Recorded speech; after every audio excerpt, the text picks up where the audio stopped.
오늘 본문 제목 같이 해보겠습니다. 오직 한 분을 위한 오직 한 권의 책. 오직 한 분은 예수님을 얘기하는 거고, 그리고 오직 한 권의 책은 성경을 얘기하는 겁니다. 우리가 알아야 될 것이 이 성경이 많은 것을 이스라엘의 역사를 기록한 것처럼 보이지만 사실은 아니에요. 예수 그리스도에 대해서 기록하고 있습니다. 하나님께서 그가 만드신 만물을 통해서 자신을 나타내시고 또 사람들에게 영원을 사모하는 마음도 주셨지만 우리를 구원할 메시아에 대해서는요 그렇게 알 수 있는 방법이 없어요. 그래서 하나님께서 성경을 통해서 우리에게 보내주시는 우리를 구원할 메시아에 대해서 기록했고요. 그리고 어떻게 구원하시는지 그 방법을 기록을 했어요. 그런 점에서 이 성경은 오직 한 분을 위해서 기록된 한 권의 책이라는 것을 우리가 아셔야 됩니다. 사도 요한은 요한복음 20장 31절에서 오직 이것을 기록함은 너희로 예수께서 하나님의 아들 그리스도이심을 믿게 하려는 것이요 또 너희로 믿고 그 이름을 힘입어 생명을 얻게 하려 함이라. 이렇게 말씀하고 있습니다. 이 신약만 그런 게 아니라 신약은 예수님에 대해서 기록된 것처럼 보이고 구약은 예수님이 없는 것처럼 보이지만 그렇지 않습니다. 신약이든 구약이든 다 예수님을 기록하고 있어요. 신약은 구약에 나타난 예수님을 설명해 놓은 거, 더 쉽게 완전히 해설을 해놓은 책이 신약이고 구약 자체가 창세기부터 말라기까지 예수 그리스도를 우리에게 계속 가르쳐주고 있습니다. 그래서 예수님은 이 성경이 곧 내게 대하여 증언하는 것이다 라고 얘기했어요. 이번 주에 이렇게 제가 이렇게 오시는 강사 목사님들 중에 보니까 우리 월요일에 오셨던 목사님, 수요일에 오셨던 목사님이 성경에 대해서 말씀하셨더라고요. 하나님의 말씀. 근데 저도 이걸 준비하고 있었는데 그래서 이번 주에는 하나님께서 아예 작정을 하시고 이 뭔가 성경의 권위에 대해서 그리고 이 성경이 또 가리키고자 하는 것이 무엇인지를 여러분에게 알려주고 계신 것 같습니다. 예수님은 이 성경이 곧 내게 대하여 증언하는 것이라고 했는데 여기서 이 성경이 나를 가리킨다고 할 때 이 성경은 구약 성경을 얘기합니다. 왜냐하면 예수님이 이 말씀하실 때는 신약이 없었거든요. 구약만 가지고 있었어요. 그러니까 구약에 나오는 너희들이 보고 있는 이 성경이 나에 대해서 말하고 있다. 구약 성경이 이렇게 얘기해주고 있습니다. 그런데 구약 어디에 예수님에 대해서 말하고 있습니까? 우리가 창세기부터 말라기까지 읽으면서 예수님을 발견하기가 쉽지가 않아요. 성경을 피상적으로 읽으면은 이스라엘 역사처럼 보입니다. 그래서 어떤 사람들은 이스라엘의 역사를 왜 배우냐 이렇게 말해요. 하지만 성경은 이스라엘의 역사가 아니고 그리스도의 나라, 하나님의 나라에 대해서 기록하고 있습니다. 다니엘서에는 그분의 나라에 대해서 이렇게 예언을 해놨는데 이 여러 왕들의 시대에 하늘의 하나님 이 여러 나라들이라고 하는 것은 바벨론부터 시작해서 페르시아, 헬라, 로마에 이르는 이렇게 쭉 느부갓네살부터 쭉 이어지는 그 여러 왕들의 시대에 하늘의 하나님께서 한 나라를 세우실 것이다.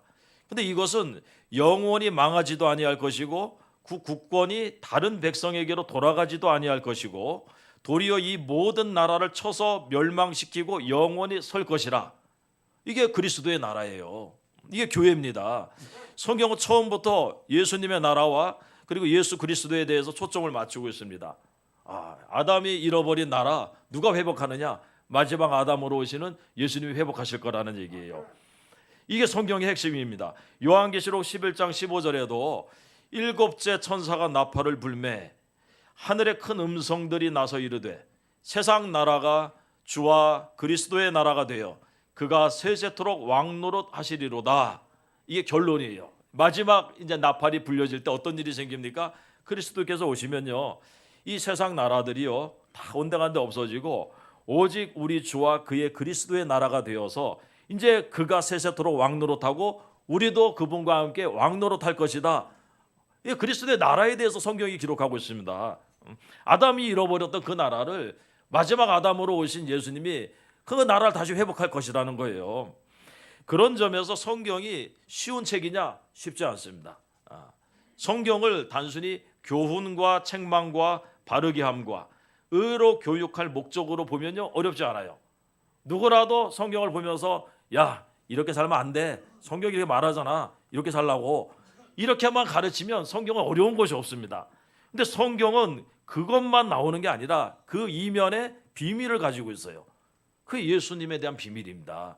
구약 성경 전체가 예수님에 대해서 말하는데 우리가 발견하기 어렵잖아요. 감춰져 있어서 그래요. 그게 이제 예수님이 오심으로 다 드러났고 공개가 되었고 신약이 이제 그것을 우리에게 가르쳐 주고 있습니다. 골로새서 1장 27절에 보니까 이 비밀은 너희 안에 계신 그리스도시니 이렇게 말하고 있습니다. 곧 영광의 소망이니라. 성경에 감추어진 비밀들, 이게 예수님입니다. 선지자들은 이 비밀을 풀기 위해서 성경을 연구했어요. 우리도 그래서 이미 공개해 놓은 해답을 보면서도 그분을 갖다가 발견하지 못하면 얼마나 어리석습니까? 구약의 선지자들은 하나님의 말씀을 가지고 그걸 연구하면서 도대체 우리를 구원할 메시아가 어떤 모습으로 올지, 언제 올지, 그리고 어떻게 우리를 구원할지를 살폈는데 우리는 가르쳐줘도 알려고 하지 않으면 어떻게 되겠습니까? 베드로전서 1장 10절에서 11절을 보면 이 구원에 대하여는 너희에게 임할 은혜를 예언하던 선지자들이 연구하고 부지런히 살펴서 그 받으실 고난과 후에 받으실 영광을 미리 증언하여 누구를 또는 어떠한 때를 지시하시는지 상고하니라. 자, 우리 이 성경을 기록한 사람들이요, 그냥 뭐 이렇게 아무거나 막 기록한 게 아니라 우리를 구원할 메시아에 대해서 그걸 상고하면서 하나님이 주시는 그 말씀을 기록했다는 얘기예요. 그래서 그 메시아가 받으실 고난과 또 그 후에 십자가 뒤에 영광을 갖다가 미리 우리에게 가르쳐줬다. 구약 성경이 이렇게 말씀하고 있습니다. 지난달 그 청년부 우리 수련회 때 제가 창세기에 나타난 예수 그리스도 해가지고 창세기에서 예수님에 대해서 말하고 있는 거 10가지를 갖다가 다룬 적이 있어요. 비상적으로 보면 창세기가 뭡니까? 아브라함과 이삭과 야곱과 요셉, 이 족장들의 삶을 다루는 것처럼 보여요. 그렇지만 사실 창세기 1장 1절부터 창세기 마지막까지 다 예수님을 다루고 있다는 얘기예요. 시간이 없어서 10가지만 딱 다루고 창세기만 했지만 이제 그 다음 겨울 수련회 때 가면은 이제 출애굽기에 나타난 예수 그리스도, 레위기, 민수기, 신명기, 여호수아, 성경 전체가 다 예수님에 대해서 말하고 있다는 얘기입니다. 예를 들어서 요셉의 일생을 보면요, 요셉이 얼마나 많이 나옵니까? 창세기 37장부터 시작해가지고 마지막 50장까지 요셉의 얘기가 쫙 나오잖아요. 그런데 요셉의 이야기를 보면요, 요셉의 이런 그 일생을 보면 그가 처음에 어디서 뭐부터 시작하냐면은 채색 옷을 입은 그런 귀한 아들로 시작을 해요. 그러다가 형들의 시기로 인해서 애굽에 팔려가 가지고 종살이를 해요. 누명을 쓰고 옥살이를 해요. 그리고 거기서 하나님이 그를 일으켜서 애굽의 총리가 되는 그 과정이 창세기에 나오는 요셉의 일생입니다. 근데 놀랍게도 이 모든 과정들이 예수님의 모습을 그대로 보여주고 있다는 거예요. 그분은 근본 하나님의 본체십니다. 하나님의 독생자세요.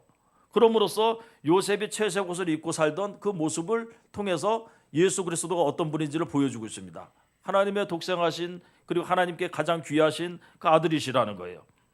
그렇지만 그가 사람들과 하나님과 동등됨을 취할 것으로 여기지 아니하시고 자기를 비워서 종의 형체를 가지사 사람들과 같이 되셨습니다. 종으로 오셨다는 거예요. 그게 요셉의 종살이 부분입니다. 그리고 거기서 예수님께서 종으로 오셨을 뿐만 아니라 우리를 섬기기 위해서 오셨을 뿐만 아니라 우리를 위해서 자신의 목숨을 대속물로 내주시고 죄인이 되셨다는 얘기입니다. 죄 가운데 십자가에서 죄인의 모습으로 죽으셨습니다.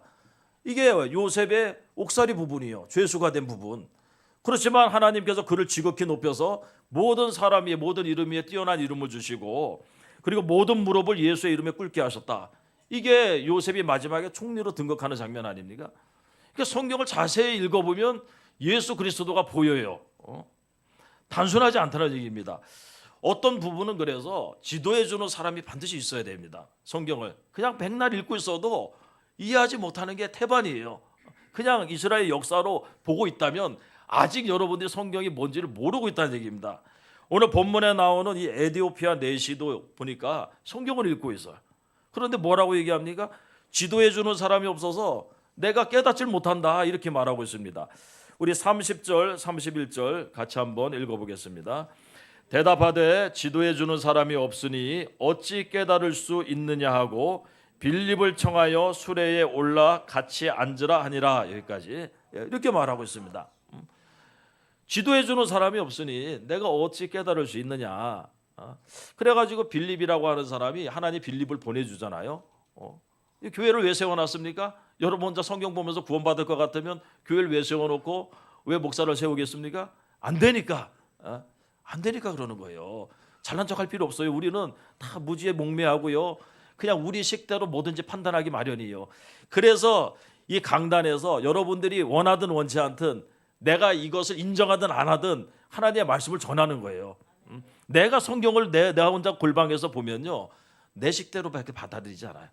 누가 뭐 가르쳐주는 사람이 없고 옳다 그러다 얘기하는 사람이 없으니까 내가 혼자 보면서 이건 이런 내용이지. 그러면서 자기 자신을 갖다 다 성경에서 피해가. 성경이 나에 대해서 죄를 지적해도 나는 그걸 안 받아들이죠. 근데 이 강단에서는 그걸 피하지 못하게 만들어 버려요. 정확하게 얘기하니까. 그래서 모여야 되고요. 그래서 가르쳐야 되고, 그래서 성경을 우리가 이 말씀을 가지고 해석을 하면서 설교가 필요하다는 얘기입니다. 이 에디오피아 내시에게 보냈던 사람이 누군가 하면 빌립이라고 하는 분을 하나님께서 보내셨는데, 이 집사 빌립이에요. 예수님의 제자 빌립도 있는데 여기 집사 스데반과 함께 7 집사가 됐던 그 빌립이 이 사역에 이 사람 에디오피아 내시에게 가서 성경을 해석을 해줍니다. 그러면서 이 내시에게 가서 뭐라고 물어봤냐면은 30절 끝에 보니까 읽는 것을 깨닫느냐 이렇게 물어봤어요. 읽는 것을 깨닫느냐 얼마나 중요합니까? 이 내시가 내시에게 아니 교회 얼마나 다녔냐 이거 안 물어봤어요. 그게 중요한 게 아니에요. 지금 예배하러 예루살렘에 왔다가 내려가는 사람입니다. 굉장히 지위가 높은 사람이에요. 여왕의 그 국고를 맡고 있는 사람, 아마 유대인이었을 가능성도 있어요. 아니면 여왕의 그런 사절단으로 방문했을 수도 있습니다. 하여간 얼마나 이 사람이 높은 사람이었냐면은 성경을 가지고 있었어. 성경을. 그 당시에만 해도 성경 구하기가 하늘의 별 따기였습니다. 왜냐하면 우리야 누구나 보고 싶은 한 권으로 된 성경을 이렇게 잘 갖고 있지만 그 당시에는 이 파피루스 거기다 쓰거나 가죽 종이에다 썼잖아요. 부피가 엄청났습니다. 그래가지고 이게 우리처럼 이렇게 되어 있는 게 아니라 그냥 이사야서 하면 이사야서 하나가 한 뭉텅이에요. 이게 구하기도 어렵고 필사를 다 했기 때문에 이게 굉장히 비쌌습니다. 그래서 그런 시대에 이 에디오피아 사람이 이사야라고 하는 이사야서를 가지고 직접 읽으면서 가고 있었다는 얘기예요. 그거 얼마나 대단합니까? 그러면 우리 같으면 가가지고 아이고 성경책을 가지고 있네요. 교회 많이 다녀서 보셨나 봐요. 이렇게 시작할 것 같아. 그렇죠? 교회에서 직분이 뭐예요? 뭐 장로님이신가요? 근데 그렇게 안 물어보고 뭐라고 물어봤냐면은 읽는 것을 깨닫느냐 이렇게 물어봤어요. 1000번, 10,000번 읽어도 깨닫지 못하면 아무 소용이 없다는 얘기입니다. 그래서 예수님은 말씀을 듣고 깨닫는 자를 가리켜서 좋은 땅에 뿌려진 씨앗이다 이렇게 얘기했습니다. 그런 사람은 깨달으니까 바뀌죠. 삶이. 깨닫는 건 단순히 이해하는 게 아니에요. 바뀌죠. 30배, 60배, 100배의 결실을 맺게 됩니다. 반면에 아무나 천국 말씀을 듣고도 깨닫지 못할 때는 여기도 앉아만 있지 이 말씀이 전혀 내 마음을 갖다가 깨닫게 하지 못하는, 알지 못하게 하는 그런 사람이 많이 있습니다. 그런 경우는 악한 자가 와가지고 그 마음에 뿌려진 것을 빼앗아 간다. 길가와 같다라고 얘기해요. 그럼 길가에서 말씀이 이렇게 막 뿌려지고 있는데 새들이 다 먹어버리면 거기서 무슨 열매가 나올 수 있습니까? 씨앗 자체가 다 가버렸는데. 이런 경우가 있다는 얘기예요. 읽는 것을 깨닫는 것, 보는 것을 깨닫는 것, 듣는 것을 깨닫는 것, 이거는 구원과 직결되는 문제입니다. 그래서 우리가 하나님 앞에 기도할 때 하나님 깨닫게 해달라고 그렇게 기도할 필요가 있어요.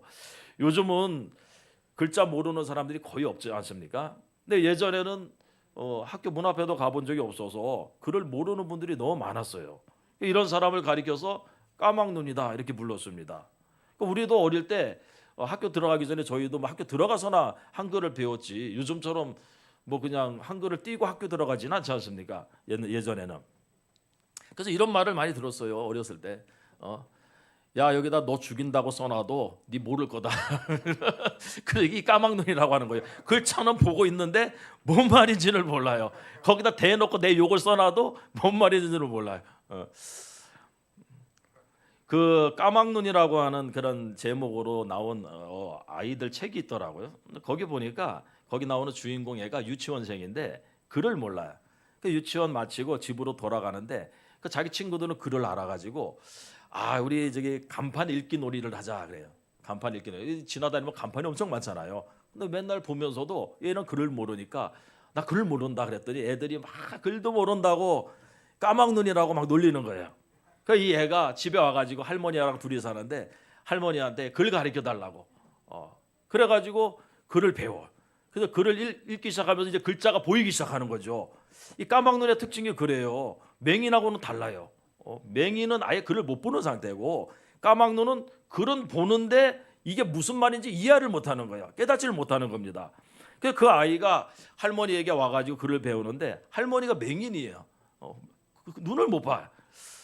그런데 이 아이가 가가지고 이제 간판에 써 있는 글자를 갖다가 이렇게 딱 이게 익혀 와가지고 그리고 손바닥에 써주는 거예요.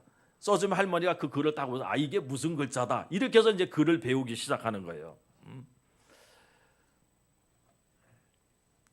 예수님은요 바리새인들을 향해서 뭐라고 얘기했냐면은 너희가 차라리 맹인이었더라면 죄가 없으려니와 본다고 하니 너희 죄가 그대로 있느니라 이렇게 말했습니다.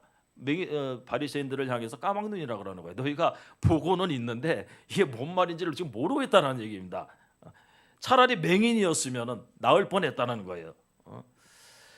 듣기는 들어도 깨닫지 못하는 것, 보기는 보는데 알지 못하는 것, 이게 까막눈입니다. 성경이 말하고 있는 게. 우리가 그런 상태가 아닙니까? 성경을 보면서도 눈으로 보고 이해는 하는 것 같은데 이게 깨닫는 게 없어요. 그러니까 내 삶이 바뀌진 않아요. 믿음이 자라질 않습니다. 에디오피아 내시도 성경을 보고 있고요. 읽고도 있어요. 그런데도 무슨 말인지 알 수가 없었습니다. 이런 사람에게 필요한 것이 지도하는 사람이죠.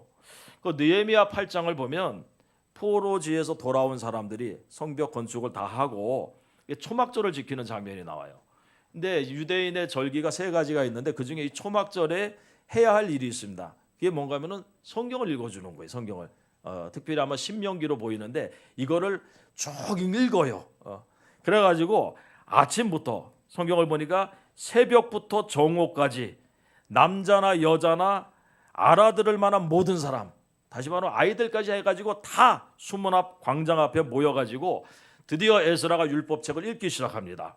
근데 읽기만 한 게 아니라 해석을 병행을 했어요. 레위인들이 다니면서 이 말씀을 전할 때 이해하기 어려운 부분에 대해서 이건 이런 거다 하면서 설명을 해줬어요. 그런데 백성들이 다 깨닫고 울기 시작했다 그랬어요. 느헤미야 8장 8절에서 9절을 보면 하나님의 율법책을 낭독하고 그 뜻을 해석하여 백성에게 그 낭독하는 것을 다 깨닫게 하니 백성이 율법의 말씀을 듣고 다 우는지라. 이게 교회가 하는 게 그거 아닙니까? 설교가 이 말씀 그냥 보면 이게 무슨 말씀인지 모르기 때문에 여러분들에게 깨닫게 해주는 거예요. 해석을 해주는 거예요. 이게 이런 거라고. 이 말씀이 예수님에 대해서 말하고 있다고 깨닫게 해주는 거라는 얘기입니다. 그런데 어떻게 집에서 혼자서 어떻게 신앙생활을 하고 혼자 예수님을 믿고 어떻게 그게 잘할 수가 있어요? 그 신앙이. 어떤 말씀은 지도해 주는 사람이 있어야 하고요. 또 어떤 말씀은 성령의 또 조명함이 있어야 돼요. 단순히 우리가 내가 설명을 해준다고 이게 여러분들이 귀로는 이해가 되는데 그 말씀에 깨닫는 거 이거는 성령께서 해주셔야 되는 겁니다. 성경이 우리를 죄인이라고 하잖아요. 그리고 교회 어느 정도 다녀본 사람들은 그 의미를 알아요.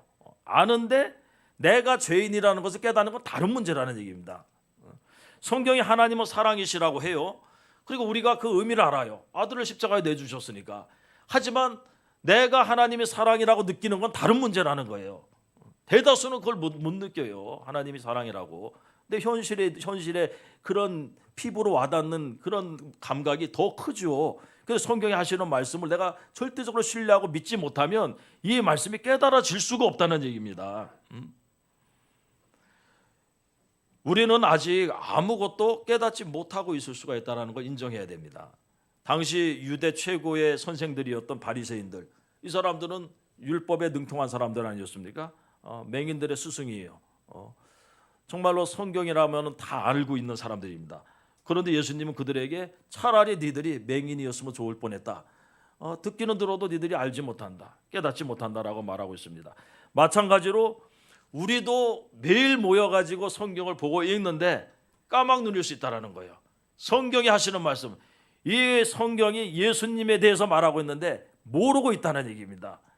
이게 반전이죠. 엄청난 충격일 수 있습니다. 이 충격을 우리가 사실은 인생을 살면서 이 충격을 우리가 좀 감당할 필요가 있어요. 그 20세기 최고의 그 반전 영화가 있습니다. 반전되는 영화. 브루스 윌리스의 그 식스센스라고 하는 이런 그 영화예요.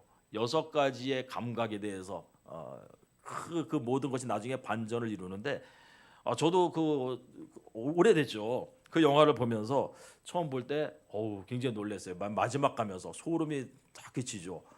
이 주인공이 자기가 죽었는데 죽은 줄을 몰라요. 그러면서 막 어떤 어린 아이를 갖다가 막 케어하면서 막 하는, 나중에 보니까 자기가 죽었고, 그리고 죽었다는 사실이 처음부터 쭉 나오고 있었어. 자기한테 다 증거들이 있었는데 그걸 발견하지 못했어요. 마지막에 발견해. 우리가 하나님의 심판대 앞에 가가지고 비로소 내가 거듭난 적이 없었다, 이걸 알면 어떻게 되겠습니까? 저는 가끔 여기서 10년, 20년 신앙생활 하다가 이제 나가는 분들을 봐요. 나가자마자 교회 안 다니는 분들을 보는데, 그런 분을 보면서 그분의 20년 동안, 10년 동안 살아온 그 과거를 쭉 다시 한번 봐요. 그러면 한 번도 믿은 적이 없던 사람들이야. 그런 걸 보면서 정말 충격을 받을 때가 많아요. 우리가 하나님 앞에 가서야 내가 믿은 적도 없고 거듭난 적도 없고 예수님 안에 있었던 적도 없고 하나님의 진노 아래 평생을 살았다는 것을 거기 가서야 안다면은 그 얼마나 그 반전이, 이런 반전이 있으면 안 되지. 끔찍한 반전 아닙니까? 알고 보니 내가 그냥 쭉정이었고, 알고 보니 내가 가라지였고, 알고 보니 내가 바리새인이었고, 알고 보니 내가 독사의 자식이고, 내가 기름 준비 안 했던 다섯 처녀가 나였고, 한 달란트 받았던 사람이 나였고, 왼편에 있었던 염소가 바로 나였다. 이걸 가서 깨달으면 안 돼. 지금 깨달아야 돼.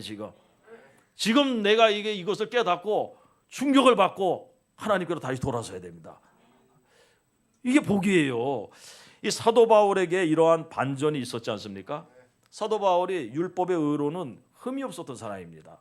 8일 만에 할례받고 바리새인 중에 바리새인이고 히브리인 중에 히브리인이고 율법으로는 흠이 없었던, 한 번도 자신이 구원 밖에 있다고 생각해 보지 않았던 대표적인 사람, 바리새인 중에 바리새인 사도 바울입니다. 근데 예수님 만나고 나서, 다메섹 도상에서 만나고 나서 사흘 동안 눈이 먼 상태로 있어요. 그러면서 자신의 상태가 보이기 시작합니다. 자기가 흑암 가운데 있었다는 거, 자기가 죄 가운데 있었다는 거, 자기 속에는 선을 행하고자 하되 선을 행할 수 있는 능력이 없었다는 것을 거기서 보기 시작해요. 이게 식스센스보다 더 충격적인 거예요. 사도 바울에게는 엄청난 반전이 있었던 사람입니다. 그래서 비로소 자신을 보고 나는 죄인이다, 죄인 중에 괴수다 라고 부르짖게 됩니다. 나는 공고한 사람입니다. 이 사망의 몸에서 누가 나를 건져내겠습니까? 이게 사도 바울이 했던 그 인생 중반에 겪었던 반전이었습니다. 이게 깨닫는 거죠. 읽는 것을 깨닫느냐? 빌립이 물어보지 않습니까? 이 에디오피아 내시에게 그 먼 곳에서, 에디오피아라고 하는 곳에서 예루살렘까지 얼마나 먼 거리예요. 몇 달 걸리는 거리 아닙니까? 거기까지 예비하러 왔던 이 내시에게 그 열심히 있고 또 그 와중에도 성경을 보고 있는, 수레 타고 가면서 그렇게 종교적인 열심이 있었던 그 내시에게 읽는 것을 깨닫느냐라고 물어보고 있습니다. 우리 자신에게도 이것을 그대로 질문해 봐야 돼요. 내가 이거 성경 하나님의 말씀 깨닫고 있는가? 그렇다면 나는 왜 이렇게 살고 있는가? 아니면은 내가 깨닫기를 원하는가? 이렇게 스스로 반문을 해봐야 됩니다. 에디오피아 내시는 깨닫기를 원했어요. 그래서 빌립을 청해서 수레에 올라 앉도록 했습니다. 이거 원하는 건 누구든지 할 수 있는 거 아닙니까? 우리는 하루 살면서 수만 가지를 원하고 사는데 다 그 중에 가장 원하는 것이 하나님의 말씀을 깨닫고 그리스도의 십자가의 은혜를 깨닫고 하나님의 사랑을 깨닫고 이거 깨닫는 게 가장 원해야죠. 오만 가지 쓸데없는 것만 다 원하면서 살면서 정작 가장 중요한 거는 원하지 않으면 되겠습니까? 하나님의 말씀이 깨달아지길 원합니다. 이 기도해야 돼요. 깨달아지길 원합니다. 그래서 나도 그 하나님의 은혜에 이걸 깨닫고 감사하면서 누가 시켜서가 아니라 자원함으로 이것저것을 하기를 원합니다. 이게 믿음으로 하는 거죠. 성경이 담고 있는 내용들을 보면 어마어마한 것들이에요. 그래서 믿음이 없이는 이것을 받아들이기가 힘듭니다. 태초에 하나님이 천지를 창조하셨다. 이 1장 1절의 말씀부터 시작을 해가지고 하나님의 아들이 십자가에서 죽으셨다는 사실까지 어느 것 하나 가벼운 것이 없어요. 이 복음이 어디서부터 시작합니까? 하나님의 진노에서부터 시작하잖아요. 우리 로마서 1장을 보면 사도 바울이 복음을 설명하면서 복음은 복된 소식이다 이렇게 시작하는 게 아니라 하나님의 진노부터 시작해요. 하나님의 진노가 불의와 불경건에 대해서 나타났다는 것부터 시작을 하고 있습니다. 이걸 알지 못하면 복음이 복음되지 못한다는 얘기예요. 그런데도 우리가 우리의 상태를 보면 성경을 제대로 깨닫지 못하는 것이 분명하죠. 성경이 그대로 우리가 깨달아진다면 아담에게 내려진 사망 선고가 우리에게 그대로 계속 이어지고 있는데 이걸 보면서 노아 시대의 홍수 심판이 지금에도 전 세계 곳곳에 여러 가지 심판의 모습으로 나타나고 있는데 소돔과 고모라의 불심판을 보면서 유다와 이스라엘의 멸망을 보면서 우리는 심각하게 생각하지 않아요. 뭐 그도 그럴 것이 아니 바로 옆에 나라에서 이루어지고 있는 전쟁과 그리고 또 지진과 전염병과 이런 걸 우리가 보면서도 그냥 아무렇지도 않게 살아가니까 오죽하면 뭐 성경에 나오는 걸 보면서 무슨 심각하게 생각하겠습니까? 근데 이게 우리 문제라는 거예요. 이거는 우리가 정말 뭔가를 깨닫지 못하고 살아가는 증거들이라는 얘기입니다. 유대인들은 적어도 이러한 문제를 가볍게 다루지 않았습니다. 왜 그런가 하면은 유대인의 역사 자체가 환란이 많은 역사예요. 그래서 이 구원에 대해서 생각을 하지 않을 수가 없었습니다. 늘 그들은 이 로마의 압제 가운데 있으면서 또 여러 가지 환란 가운데 있으면서 이 성경에서 하나님이 보내실 메시아가 누굴까, 어떤 분이 언제 올까 연구하고 살폈습니다. 그런데도 불구하고 이 성경이 예수님에 대해서 증언하고 있다는 사실을 깨닫지 못했다는 얘기입니다. 우리가 영생에 대해서 알고 싶다면 당연히 예수님을 알아야 되죠. 예수님이 아버지께로 가는 그 길이니까. 그런데 그 예수님을 가르쳐 주는 게 성경이에요. 그래서 성경을 봐야 된다는 얘기입니다. 성경을 가르치고 배워야 돼요. 그 요한 웨슬리는 그래서 한 권의 책의 사람이라고 하는 별명을 가지고 있었는데 왜냐하면은 이 사람이 성경만 보겠다고 작정을 했어요. 성경만 보겠다고. 젊어서는 수많은 책들을 읽는 엄청난 독서가였습니다. 그런데 1725년부터 이게 무슨 일이 있었는지는 잘 모르겠지만 그 1725년부터 자기 스스로 결심하기를 나는 이제 단 한 권의 책의 사람이 되겠다 이렇게 결심을 했습니다. 그게 성경이에요. 웨슬리가 많은 것을 읽으면서 느꼈던 게 뭐였냐면은 넘쳐나는 책과 지식을 습득하는 것이 오히려 영적 생활에 도움이 되지 않는다라는 것을 깨달았다 이거예요. 그래서 성경으로 돌아가서 영원한 진리에 사로잡히는 기쁨을 사모했다라고 얘기합니다. 우리도 수많은 정부의 홍수 시대에 살고 있습니다. 그런데 정작 성경은 그 밑에 그 모든 정보 제일 밑에 거기다 두고 일주일에 한 번 와가지고 이제 듣는 것에 만족을 하고 있다는 얘기입니다. 그러면서도 세상이 주는 정보에 대해서는 뒤처질까봐 얼마나 열심히 공부하나 몰라. 새로운 용어들을 배우느라고 정신이 없죠. 근데 거기에 진리가 있는 것도 아니고 거기에 뭐 죽고 사는 문제가 있는 것도 아니고 생명이 있는 것도 아니에요. 그 우리도 한 권의 책의 사람이 되겠다는 이런 다짐을 할 필요가 있습니다. 물론 여러분들은 지금 이 한 권을 읽기 위해서 준비가 아직 많이 되어 있지 않죠. 이걸 읽으면서도 이 안에 감추어진 비밀들을 익숙하게 알 정도로 그렇게 성령이 조명해 주실 때 깨달을 정도로 그런 상태가 아니에요. 배워야 돼. 일단은 배우고 성경을 알아야 돼. 그러면 나중에 혼자서 묵상하면서도 이 한 구절을 가지고도 여러분들이 소망 가운데 기쁨 가운데 거할 수 있을 것이라는 겁니다. 에디오피아 내시가 읽고 있던 성경은 이사야 53장이었습니다. 이사야 53장에 나오는 구절인데 우리 32절, 33절 한번 같이 읽어보겠습니다. 읽는 성경 구절은 이것이니 일러스되 그가 도살자에게로 가는 양과 같이 끌려갔고 털 깎는 자 앞에 있는 어린 양이 조용함 같이 그의 입을 열지 아니하였도다.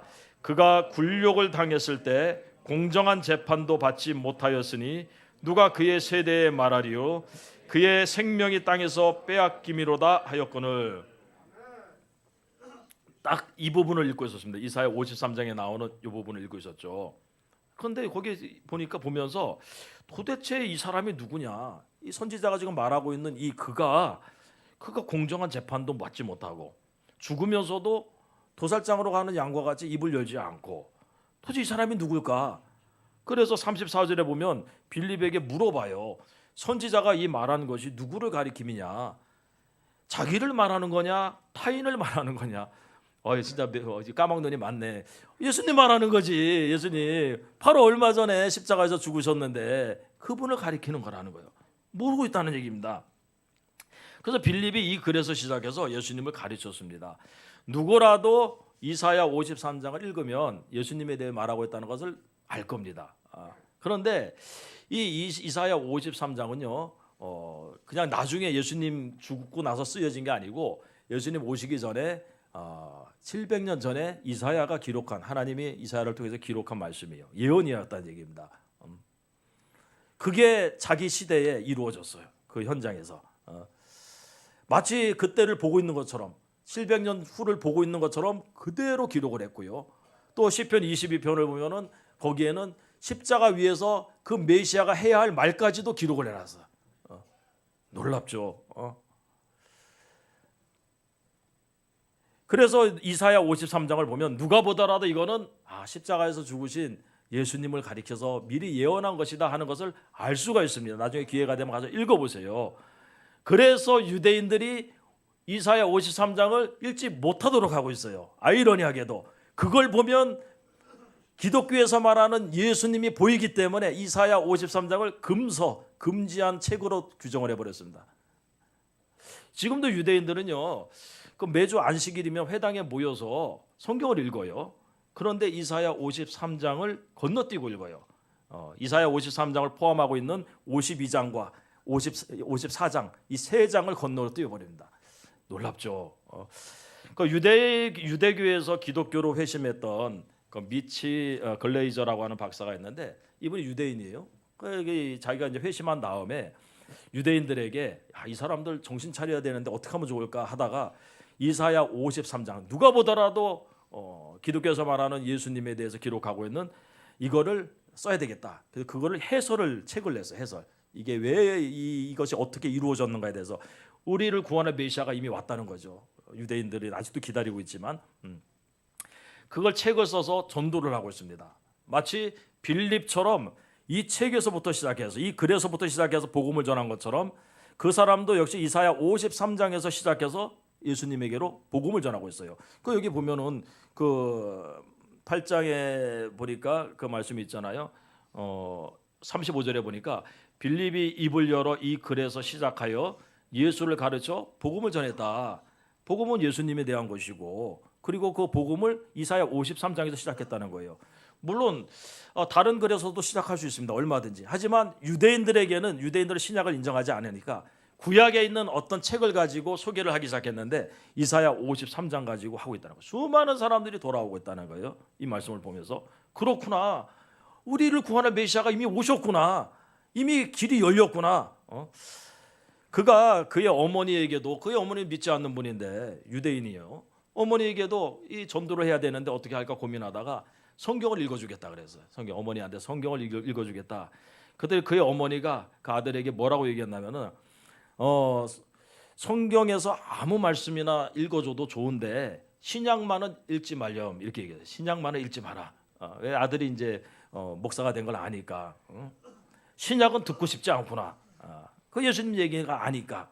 그래서 이 글레이저 박사가 알겠다고 하고 그래서 유대인의 성경을 딱 펴고 유대인의 성경은 말라기까지밖에 없어요. 구약까지밖에. 그거 딱 펴고서 이사야 53장을 읽어줬어요. 그의 어머니의 반응이 어땠을까요? 뭐라고 얘기했으면 내가 신약은 읽지 말라고 했잖니. 이사야 53장 읽어줬는데 신약을 읽고 있는 걸로 알고 있는 거예요. 수많은 유대인들이 같은 반응을 보이고 있다는 얘기입니다. 왜? 이 성경이 예수님에 대해서 말하고 있기 때문에 그래요. 그러니까 우리가 이사야 53장뿐만 아니라 다른 것을 읽어도 그렇지만 특별히 그 장을 읽으면은 에디오피아 내시가 궁금해하는 것을 우리도 궁금해할 수 있습니다. 성경을 모르면 뭔가면은 34절에 나오는 것처럼 선지자가 이 말한 것이 누구를 가리킴이냐, 자기를 가리킴이냐, 타인을 가리킴이냐, 이 사람이 도대체 누구냐? 그가 찔림은 우리의 허물 때문이고 그가 상함은 우리의 죄악 때문이라. 도대체 그가 누구냐? 이사야 53장에는 이 그라고 하는 단어, 누군가를 가리키고 있는데 그라고 하는 이 단어가 29번이나 나와요. 그러니까 당연히 궁금할 수밖에 없죠. 도대체 이 사람이 누구냐는 거예요. 그는 연한 순 같고 마른 땅에서 나온 뿌리 같아서 고운 모양도 없고 풍채도 없은즉 우리가 보기에 흠모할 만한 아름다운 것이 없도다. 다 그가 누군가? 그는 멸시를 받아 사람들에게 버림받았으며 간고를 많이 겪었으며 질고를 아는 자라.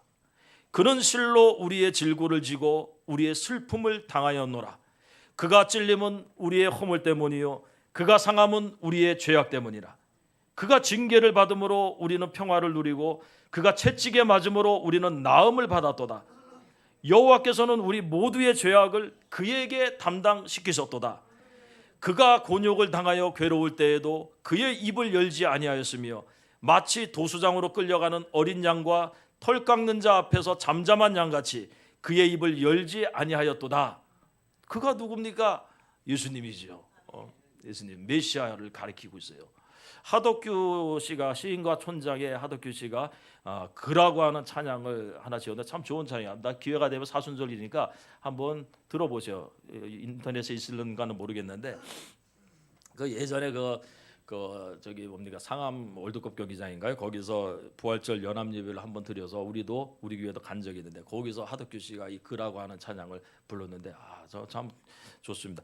그 가사도 똑같아요. 그에 대해서 나오고 있습니다. 그는 그대와 나의 죄를 지고 그 언덕으로 그는 혼자 외롭게 그 언덕으로 그는 아무 죄도 없는 하나님의 아들, 그는 우리를 구원하시려고 낮은 이 땅으로 오신 아들, 그는 아무 저항도 없이 그 치욕의 십자가 위에 그는 그렇게 죽으셨네. 우리들의 죄를 대신해 그러나 그 무덤도 생명의 주인인 그를 가두지 못하고 그는 다시 살아나셨네. 그는 하늘에 오르사 하나님 우편에 그는 다시 오시리 빛나는 그날 나팔 소리와 함께 그는 구원자 그는 그리스도 그는 예수. 이게 그라고 하는 찬양의 내용입니다. 이사야 53장은 하나님께서 그에 대해서 우리를 구원할 메시아에 대해서 직접적으로 기록을 하고 있어요. 이사야 53장뿐만 아니고 성경 전체가 그분에 대해서 말하고 있습니다. 그런 점에서 성경은 오직 한 분을 위한 오직 한 권의 책이라는 얘기예요. 예수님에 대한 책입니다. 오직 한 권이라고 하는 말은 하나님께서 보증하시는 유일한 책이라는 말입니다. 성경이 한 권으로 되어 있다 그래서 여러분들 이 성경이 한 사람이 기록한 것이라고 생각하셔는 안 됩니다. 우리가 알다시피 성경은 66권이 한 권으로 지금 모아져는 있죠. 1600년 동안 40여 명의 사람들이 통해서 기록된 책입니다. 근데 우리가 이 기록한 사람들 40명의 저자들을 저자라고 부르지 않고 기자라고 불러요. 기록한 자라고 하는 의미에서 기자라고 부릅니다. 성경의 저자는 한 분이세요. 하나님이십니다. 그래서 성경에 가장 많이 나오는 단어가 하나님이 이르시되 여호와께서 가라사대. 이 하나님이 말씀하셨다. 이건 내 얘기가 아니다. 이게 가장 많이 나와요. 성경에 가장 많이 나오는 단어 탑 10이 있는데 1위가 뭐냐? 주라고 하는 단어, 로드라고 하는 단어. 우리 성경은 구약에는 여호와라고 하는 단어로 번역이 되어 있지만 영어 성경이나 다른 성경은 다 로드로 되어 있죠. 주라고 하는. 이게 7759회가 나와요. 가장 많이 나옵니다. 두 번째가 뭐냐? 하나님이라고 하는 단어. 3977회가 나와요. 이게 성경의 권위입니다. 이거는 사람이 자기가 생각대로 기록한 게 아니고 하나님이 하나님의 자신에 대한 메시아에 대한 것을 기록한 책이라는 얘기입니다. 우리가 그래서 성경을 100% 신뢰하지 못하면, 성경의 권위를 인정하지 못하면 믿음이 자랄 수가 없습니다.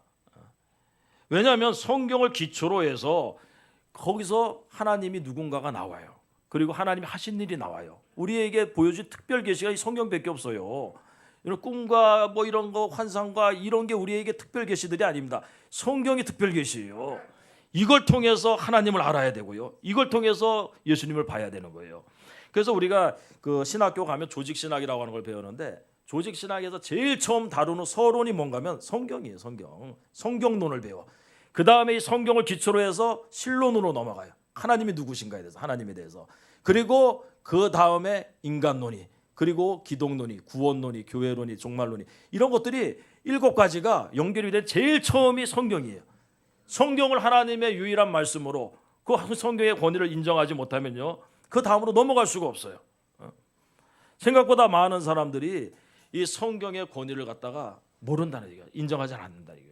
그리고 그걸 중요하게 생각하지 않아요. 그러다 보니까 성경을 보지는 않고 성경의 말씀을 하찮게 여긴다는 거고, 또 성경에서 하는 말씀을 가지고서도 세상 얘기는 하고 있다는 얘기입니다.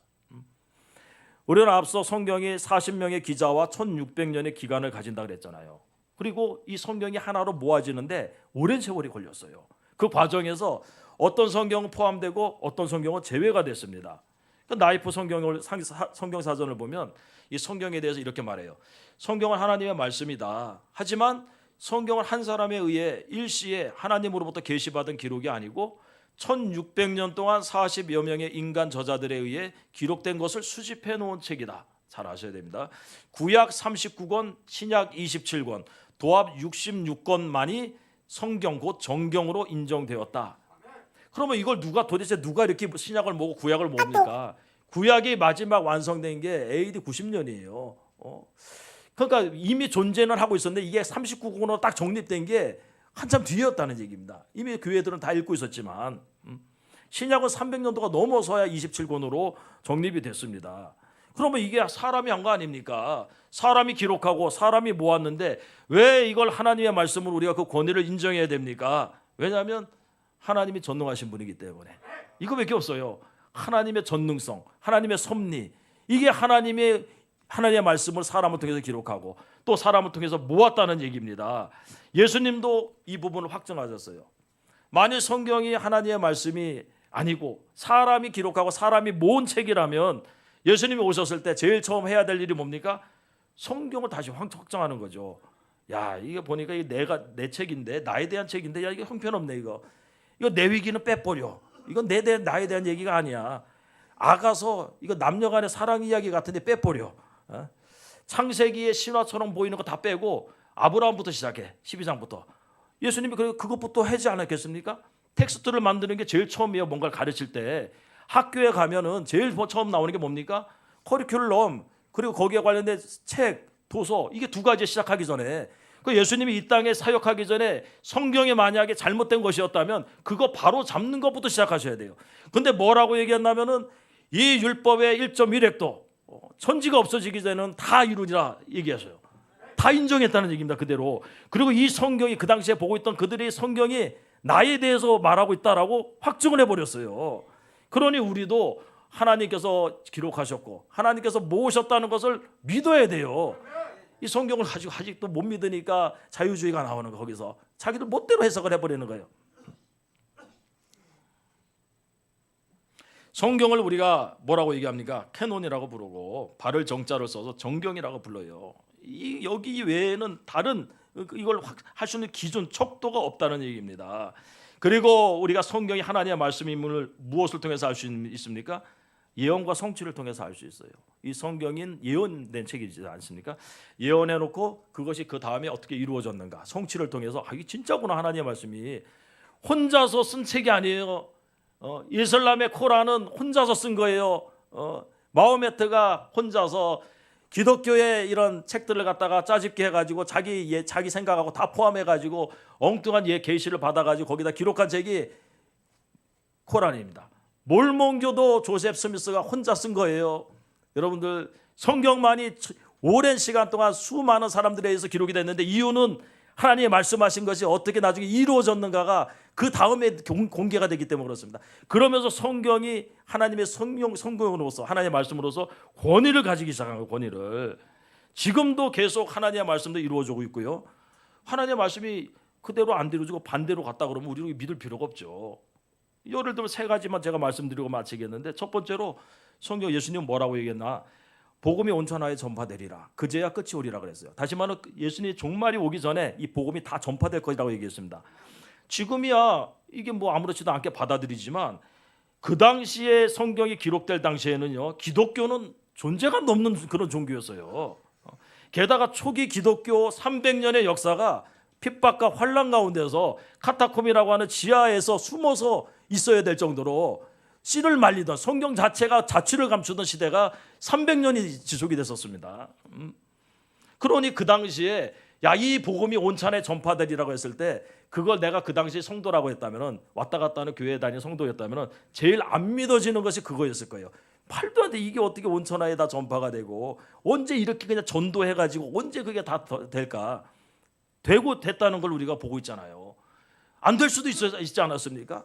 그런데 여전히 우리가 이단처럼 몇 명 모여가지고 뭐 1,000명, 2,000명 모인 그런 종교 집단이었다면은 우리가 이 하나님의 말씀이라는 게 얼마나 어리석게 들려요. 읽으면서 온천에 전파되리라고 했는데 왜 우리는 아직도 이 모양이지? 라고 생각 안 하겠습니까? 그런데 하나님의 말씀대로 됐다는 얘기예요. 둘째로 이스라엘의 회복을 보면 알지 않습니까? 구약부터 시작해서 신약까지 모든 성경이 이스라엘의 회복에 대해서 가르쳐주고 있어요. 회복에. 지금은 이스라엘이 나라를 잃고 멸망하고 있지만 반드시 하나님께서 그 나라를 버리지 않고 회복시킬 것이다. 그 당시에는 이해할 수 없는 얘기였어요. 성경이 신약이 기록될 때만 해도 이스라엘이 나라를 잃어버린 지 586년, 거의 600년이 넘는 그런 시기가 나라 없이 노예 종살이 하던 시대입니다. 그런데 지금 어떻게 됐습니까? 이스라엘이라고 하는 나라가 팔레스타인 그 지역에 세워져 있잖아요. 나라 없는 민족으로 2500년을 살았어요. 그런데 하나님의 말씀대로 그게 이루어져 있다는 얘기예요. 여러분, 이런 게 우연이라고 생각하십니까? 우연이라도 잘못된 반대가 있을 수 있는데 성경대로 되더라는 얘기입니다. 성경대로. 세 번째로 고난받는 그리스도의 모습인데, 구약 성경의 많은 부분이 메시아에 대해서 예언하기를 메시아가 오면 백성들이 배척할 것이라고 했어요. 이해할 수 없는 내용이죠. 왜 그렇습니까?